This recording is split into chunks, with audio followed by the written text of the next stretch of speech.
გემრიელი სალათით და მისი საახალწლო სერვირებით მოვედი დღეს.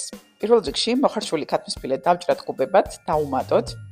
კონსერვირებული სიმინდი, მოხარშული სტაფილო, მაიონეზი ან არაჟანი, წიწაკა და მარილი, გატარებული ნიგოზი და ბროწეულის მარცვლები. ცალკე უნდა გავხეხოთ მოხარშული ჭარხალი და აუცილებლად კარგად გადაუწუროთ წვენი, რომ მაქსიმალურად მშრალი დარჩეს ჭარხალი.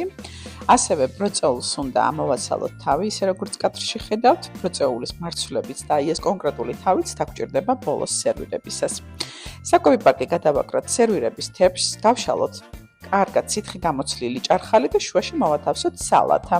პარკს ამოუკრათ გვერდები ისე როგორც კადრში ხედავთ.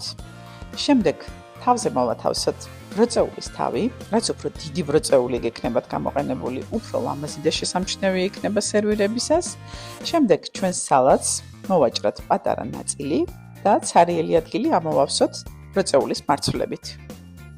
შეგიძლიათ მომამზადოთ ერთი ძალიან დიდი ან პატარ-პატარა სალათები. ემოთი ძალიან გემრიელია, ვიზუალს კი თავად ხედავთ.